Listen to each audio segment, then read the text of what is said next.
আপনাদের সঙ্গে আমি প্রিয়াঙ্কা। আর শুরুতেই নজর রাখতেই হচ্ছে এই খবরের দিকে। ফের প্রধানমন্ত্রীকে চিঠি মুখ্যমন্ত্রী মমতা বন্দ্যোপাধ্যায়।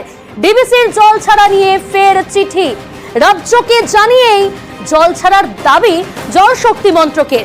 এই নিয়ে গতকালের পর আজ আবারও চিঠি আপনাদের জানিয়ে রাখবো। প্রধানমন্ত্রীকে চিঠি, মুখ্যমন্ত্রীর ডিবিসির জল ছাড়া নিয়ে ফের চিঠি।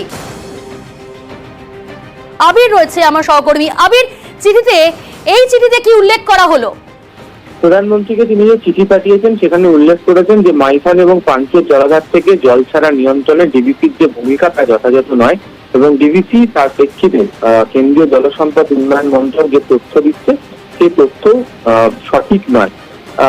তিনি উল্লেখ করেছেন যে 16 তারিখে তার সঙ্গে কথা হয়েছিল ডিবিসির চেয়ারম্যানের, তাকে জল না ছাড়ার অনুরোধ করা হয়েছিল, সেই অনুরোধ শোনা হয়নি এবং রাজ্য সরকার যে পরিমাণ জল ছাড়ার কথা বলেছিল সেই অনুরোধটা শোনা হয়নি। উল্টে ডিবিসিও যে উত্তর দিয়েছিল তাতে অনেক দেরি করে, যার ফলে পরিস্থিতির আরো অবনতি হয়। তিনি মনে করছেন যে ব্যক্তিগতভাবে তার মনে হয়েছে যে 2.5 লক্ষ কিউসেক জল ছাড়ার প্রয়োজন ছিল না, তা না হলে দক্ষিণবঙ্গের বন্যা পরিস্থিতি এত ভয়াবহ আকার ধারণ করতো না। তাই কেন্দ্রীয় মন্ত্রী যেটা বলছেন যে বন্যা নিয়ন্ত্রণের জন্য সব রকম চেষ্টা করা হয়েছিল তা পুরোপুরি ঠিক নয়। এছাড়া তিনি যেটা উল্লেখ করেছেন সেটাতে যে মাস্টার প্ল্যান ঘাটালের জন্য, এছাড়া সীমান্তবর্তী জেলা মুর্শিদাবাদ, মালদা এবং 2 দিনাজপুরের যে রিভার ম্যানেজমেন্ট প্রজেক্ট যেগুলি চলছে তার জন্য কেন্দ্রের তরফ থেকে বলা হচ্ছে, কিন্তু যথাযথভাবে অর্থ দেওয়া হচ্ছে না। তাই প্রধানমন্ত্রী নরেন্দ্র মোদী গোটা বিষয়গুলি যেন নিজে থেকে বিবেচনা করেন এবং যে ডিবিসি যে তথ্য দিচ্ছে সেই তথ্যকে যথাযথ নয় তার বিভিন্ন সময়ের বর্ণনা দিয়ে ফের প্রধানমন্ত্রীকে চিঠি পাঠিয়েছেন মুখ্যমন্ত্রী মমতা বন্দ্যোপাধ্যায়। বেশ, 48 ঘন্টার মধ্যে ফের মোদীকে চিঠি মুখ্যমন্ত্রী মমতা বন্দ্যোপাধ্যায়। ডিবিসির জলে বানভাসী বাংলা এবং কেন্দ্র রাজ্য পত্রযুদ্ধ। মুখ্যমন্ত্রীকে কটাক্ষ শ্রমিক ভট্টাচার্য, বিজেপি রাজ্যসভার সাংসদ, তিনি কটাক্ষ করেছেন। পাল্টা তৃণমূল মুখপাত্র কুণাল ঘোষ তিনি কি প্রতিক্রিয়া দিয়েছেন শুনুন। এই মুহূর্তে মমতা বন্দ্যোপাধ্যায় আমাদের মুখ্যমন্ত্রী চিঠি লেখা ছাড়া তার সামনে অন্য কোনো পথ খোলা নেই। গত 12 বছর ইরিগেশন দফতর এই অঞ্চলের বন্যা প্রতিরোধের জন্য কোনো মৌলিক পদক্ষেপ নিয়েছে?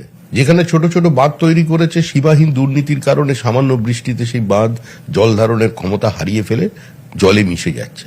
এই পরিস্থিতির জন্য তো দায়ী হচ্ছে সম্পূর্ণ এখানকার প্রশাসন। আর যে কোনো ড্যামকে তো জল ছাড়তেই হবে, যেটা পশ্চিমবঙ্গ সরকার নিয়ন্ত্রণ করে। দুর্গাপুর যে ব্যারেজ, সেখানে তারা জল ছাড়েন না। এই মুহূর্তে এই সরকারের প্রতি সীমাহীন ক্ষোভ, তার থেকে দৃষ্টি ঘোরাতে উনি এই ধরনের বিবৃতি দিচ্ছেন। মাননীয় মুখ্যমন্ত্রী একটা নির্দিষ্ট কারণে, নির্দিষ্ট অবস্থান থেকে গোটা সিদ্ধান্তের কথা জানিয়েছিলেন। কেন্দ্রীয় সরকার বা ডিভিসির কোন বঙ্গ বিরোধী অ্যাটিচিউডের প্রতিবাদে বা পরিপ্রেক্ষিতে এই সিদ্ধান্ত মুখ্যমন্ত্রী নিয়েছেন সেটা মানুষের কাছে আজকে স্পষ্ট হয়ে গেছে। নামে প্রতিনিধি থাকছে, কিন্তু কেন্দ্রীয় সরকার তার বা ডিভিসি কর্তৃপক্ষ তার আসল কর্তব্যগুলো করছে না। বাংলার স্বার্থবিরোধী কাজগুলো তো তারা বারবার করে যাচ্ছেন। সেই জায়গা থেকেই কড়া মনোভাব, বাংলার স্বার্থে প্রতিবাদের কণ্ঠ হিসাবে মাননীয় মুখ্যমন্ত্রী এই সিদ্ধান্তের কথা বলেছেন। ডিবিসি থেকে রাজ্যের 2 প্রতিনিধির পদত্যাগ 2 অফিসারের। বিদ্যুৎ ও ব্যারাজ বিভাগের প্রতিনিধির পদত্যাগ, কারণ কি জানবো। আবির রয়েছে আমার সহকর্মী। আবির, এই পদত্যাগের কারণ কি জানা যাচ্ছে? প্রথমত হচ্ছে ডিবিসির বোর্ড এবং কমিটিতে রাজ্য সরকারের যারা প্রতিনিধি ছিলেন, একজন ছিলেন পশ্চিমবঙ্গ বিদ্যুৎ দপ্তরের সচিব শান্তনু বসু, অন্যদিকে ছিলেন সেচ দপ্তরের প্রধান ইঞ্জিনিয়ার পশ্চিম বিভাগের, তিনিও এই পদ থেকে তিনি ইস্তফা দিয়েছেন। তারা ছিলেন হচ্ছে ডিবিআরআরসি এই কমিটিতে। তার কারণ হচ্ছে যে ডিবিসিতে কেন্দ্রীয় সরকারের প্রতিনিধিরা থাকা সত্ত্বেও পশ্চিমবঙ্গ এবং ঝাড়খণ্ড সরকারের যারা প্রতিনিধি তারা সেই প্রতিনিধিরা সেখানে থাকেন।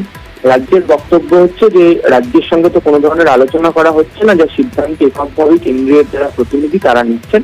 তো এক্ষেত্রে দাঁড়িয়ে রাজ্যের প্রতিনিধি থাকার অর্থ কি এবং যেভাবে অনিয়ন্ত্রিতভাবে জল ছাড়ার অভিযোগ রাজ্য রাখতে শুরু করেছে, সেই পরিস্থিতিতে দাঁড়িয়ে 2 আধিকারিক তারা সিদ্ধান্ত নিয়েছেন যে তারা ডিবিসির যে বোর্ড এবং কমিটিতে থাকবেন না, সেখান থেকে তারা পদত্যাগ করেছেন। প্রসঙ্গত রাজ্য সরকার ডিবিসির সঙ্গে সম্পর্ক রাখতে চায় না, এই প্রসঙ্গের কথা আগে উল্লেখ করা হয়েছিল। তো মনে করা হচ্ছে যে 2 রাজ্যের যে প্রতিনিধি এভাবে সরে আসা বা পদত্যাগ করা, আসলে রাজ্য তার যে পদক্ষেপ সেটা গ্রহণ করতে চাইছে বা শুরু করেছে, সেই কারণেই তারা এই সিদ্ধান্ত নিয়েছে। বেশ, অনেক ধন্যবাদ আবির। ডিবিসির জল ছাড়া নিয়ে কেন্দ্র রাজ্য তরজা, কেন্দ্র রাজ্য তরজার মধ্যেই পদত্যাগ 2 অফিসারের।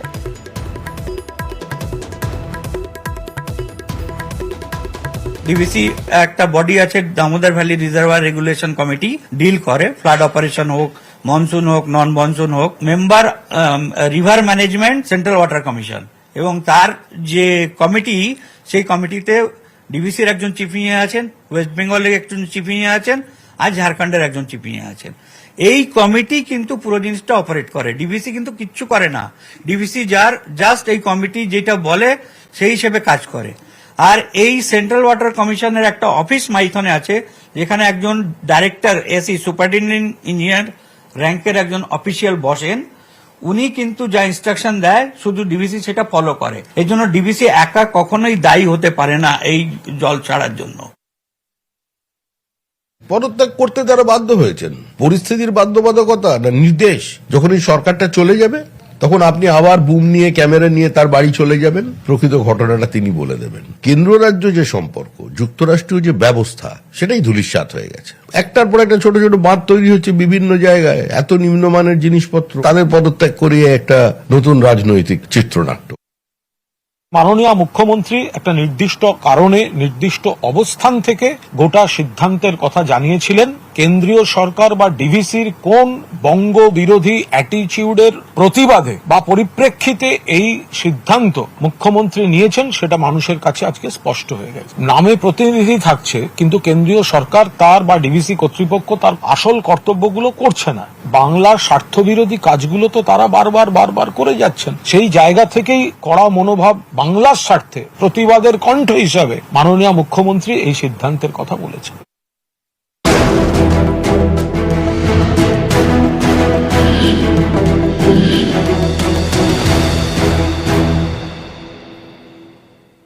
ডিভিসির ছাড়া জলে জল যন্ত্রণা, অনেককেই আশ্রয় নিতে হয়েছে ত্রাণ শিবিরে, আর অনেকে ত্রাণ শিবিরেই দিন গুজরান।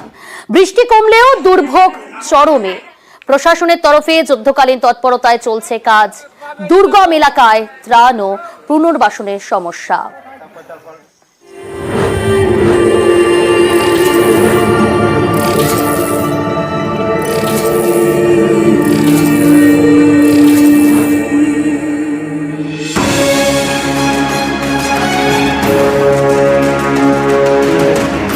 এই মুহূর্তে আমি রয়েছি জাতীয় বিপর্যয় মোকাবিলা দপ্তরের বোটে, এনডিআরএফ এর বোটে রয়েছি, এবং যেই পথে আমরা চলেছি এটা জলপথ নয়, এটা আসলে প্লাবনের পর এই জায়গাটা এরকম জলমগ্ন।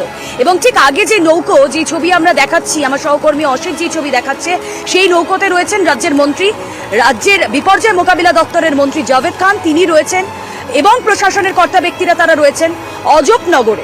অজপনগরে তারা এই আমরা যেই রাস্তা দিয়ে এখন পেরোচ্ছি, তারা মূলত এখানেই মানুষের পাশে গিয়ে দাঁড়াবেন। বন্যা কবলিত এলাকায় তারা যাচ্ছেন, ত্রাণ দেওয়ার উদ্দেশ্যেই তারা যাচ্ছেন।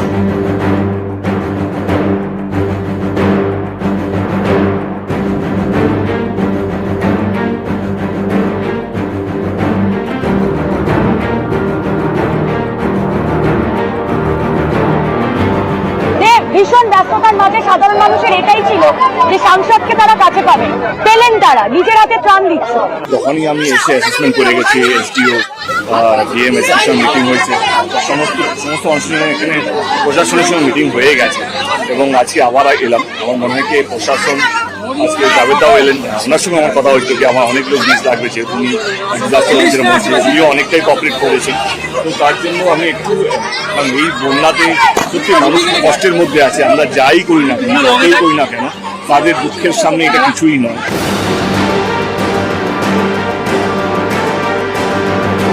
জলমগ্ন ঘাটালে পরিস্থিতি পরিদর্শনে এর আগে এসেছেন মমতা বন্দ্যোপাধ্যায়। আজ শুধু পরিস্থিতি পরিদর্শন নয়, ত্রাণ পৌঁছে দিতে চলে এসেছেন মন্ত্রী এবং সাংসদ।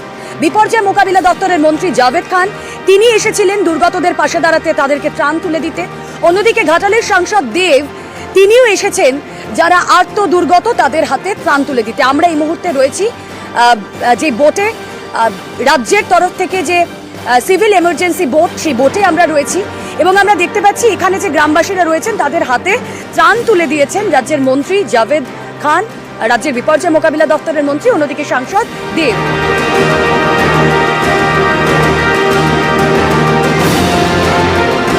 পার্থক্য করার উপায় নেই কোনটা জমি কোনটা জল। এভাবেই নিউজ 18 বাংলার ক্যামেরা পৌঁছে যাচ্ছে বিভিন্ন জায়গায়, তুলে ধরছে জল ছবি, জল যন্ত্রণার ছবি। ক্যামেরায় অসিত দাসের সঙ্গে রুমেলা চক্রবর্তী, ঘাটাল।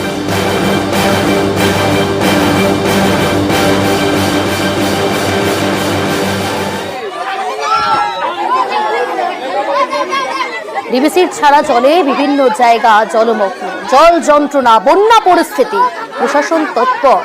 ত্রাণ পৌঁছে দেওয়া হচ্ছে প্রশাসনের তরফ থেকে। ঘাটালে পৌঁছে গেলেন সাংসদ দেব, তিনিও ত্রাণ তুলে দিলেন। দুর্গতদের হাতে সেই ছবি আপনারা দেখতে পাচ্ছেন। আজ সাংসদ দেব তিনি পৌঁছে গেলেন ঘাটালে।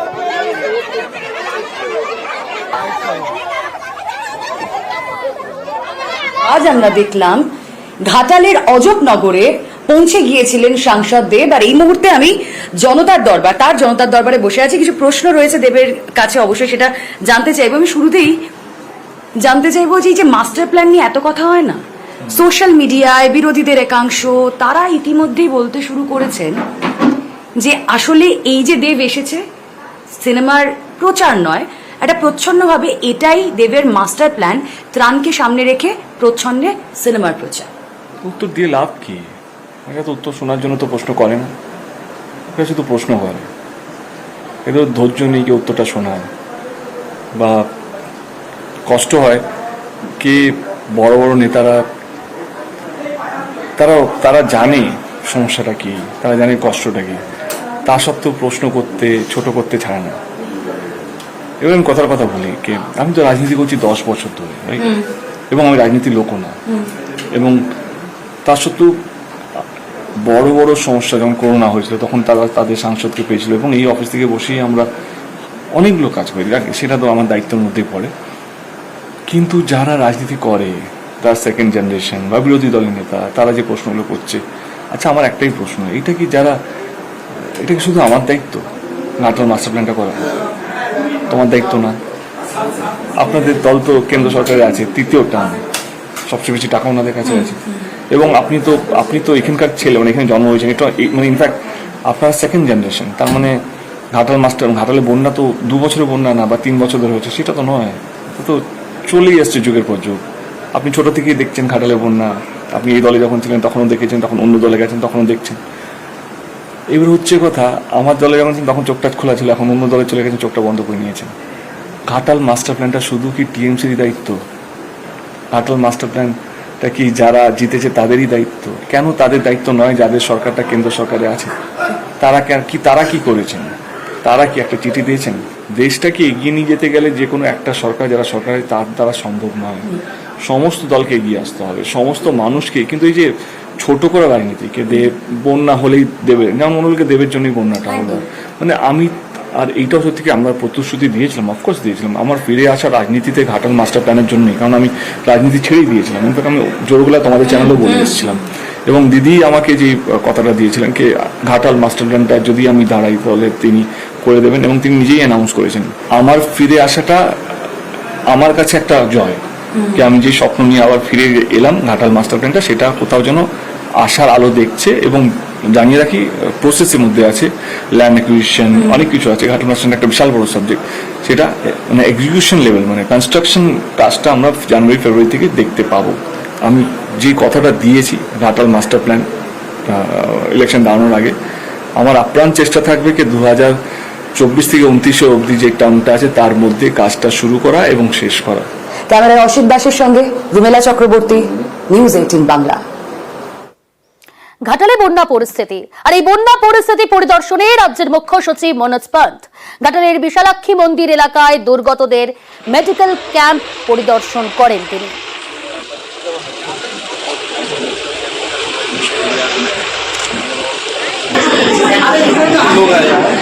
মোটামুটি 10 লাখ থেকে বেশি মানুষ এফেক্টেড আছে। আমাদের জেলা প্রশাসন, পুলিশ প্রশাসন সব মিলে সব রকম পদক্ষেপ নিয়েছে। এক জায়গায় ইনঅ্যাক্সেসিবল আছে, নৌকা নিয়ে যেতে হচ্ছে। আমাদের হেলথ ওয়ার্কার্সরাও বাড়ি বাড়ি যাচ্ছেন হ্যালোজেন্স বা অন্য জিনিসগুলো দেওয়ার জন্য। তো সব রকম চেষ্টা হচ্ছে যাতে আমরা এই সময় মানুষের কাছে ওদের পাশে দাঁড়াতে পারি। চাষবাসে যেহেতু জল আটকে থাকলে তো কৃষি তো ক্ষতি হবেই, তো জল নামলেই তারপরে এর অ্যাসেসমেন্ট হবে, আর যে আমাদের ব্যবস্থা যেরকম ক্ষতিপূরণ দেওয়ার সবই ব্যবস্থা করা হবে। পুজো বলা যেতে পারে দোরগোড়ায়। আরজি করের প্রতিবাদে রাজ্যে বিভিন্ন জায়গায় আন্দোলন, আর এই পরিস্থিতিতে ব্যবসায়ীদের কপালে চিন্তার ভাঁজ পড়েছিল। আদৌ পুজোর আগে কেনাকাটা হবে তো? অন্যবার অগাস্টেই মোটামুটি পুজোর বাজার শুরু হয়ে যায়, এবার মার্কেটে ভিড় শুরু হয়েছে খানিকটা দেরিতেই বলা যায়। দেরিতে হলেও পুজোর বিক্রি কিনে শুরু হওয়ায় খুশি ব্যবসায়ীরা। মানুষটা বুঝে, কিন্তু অনলাইনের কি আছে কি বাড়ির মধ্যে অ্যাপ্লাই করলে বাড়ি চলে আসছে, দেখে ভালো লাগলে নিচ্ছে, না হলে ফেরত করে দিচ্ছে। এখানে তো আসবে তো পছন্দ করে নিয়ে যাবে জিনিসপত্র, এটাই সমস্যা। অনলাইনে দেখাচ্ছে কিছু জিনিস, আসছে কিছু জিনিস। যেমন আমরা তো নেহাটি থেকে আসি, নেহাটির মধ্যেই আমার অনেক বড় বড় কোম্পানি শোরুম খুলে দিয়েছে, আগে ছিল না ওইসব। তো এখানে নেহাটি থেকে এখানে কেন আসবে কেনাকাটা করতে? এই জন্যে মার্কেটটা একটু প্রভাব পড়েছে। তারপরে সময় নেই লোককে, যখন দেখছে কি আমার নিজেই এক জায়গা পেয়ে যাচ্ছি, তো আমি কেন যাব ওই দিকে। অনলাইনে তো কিছুটা এফেক্ট আছে, কারণ অনলাইনে তো পরিমাণ মানে ডিসকাউন্টের পরিমাণটা অনেকটা। এছাড়া এখন যা প্যান্ডামিক সিচুয়েশন চলছে সেটারও কিছুটা এফেক্ট পড়েছে, ভালো মতনই এফেক্ট পড়েছে। কাস্টমারও কম, আশা তো রাখছি যে আর হবে হয়তো। অনলাইন শপিং তো আমিও করি, তো কিন্তু তাও এখানে এসছি, মানে ওটা একটা পুজো ভাইব, একটা পুজো ফিল, ওটা মানে অনলাইনে হয় না। মানে অনলাইনে কেনাকাটা হয়, বাট ওই ফিলটা ভাইবটা এখানেই পাওয়া যায় নিউ মার্কেটে এসে। ইয়াং জেনারেশন ঠিকই হয়তো আমি, বাট আমার তো এই অফলাইনে এরকম বার্গেনিং করে একটু ভিড়ে ঠেলে এগুলো তো আমি বেশ এনজয় করি। না দেখো, যেরকম আমরা দেখতে পাচ্ছি যে অনেক লোকজনই আছে, ঠিক আছে। এবার যেহেতু এত লোকজন আছে, তো কোথাও গিয়ে তাদের বিজনেসটা হয়তো একটু হলেও ডাউন হয়েছে, বাট সেরকমও না যে হ্যাঁ পুরোটাই অফ হয়ে গেছে। আমি ব্যক্তিগতভাবে ঘুরে মার্কেটিং করতে পছন্দ করি, যদিও অনলাইন করি না তা নয়, কিন্তু এক্ষেত্রে অবশ্যই মানে ছোট মার্কেটে যারা বসেন তাদের এফেক্টটা অনেক বেশিই পড়ছে। কিন্তু পুজোর সময় এখনো দেখবেন ভিড় কিন্তু আছে, কিন্তু আগে মানে পুজোর বেশ কিছুদিন আগে থেকে যে ভিড়টা, সেটা তুলনামূলক আমার মনে হয় কমেছে।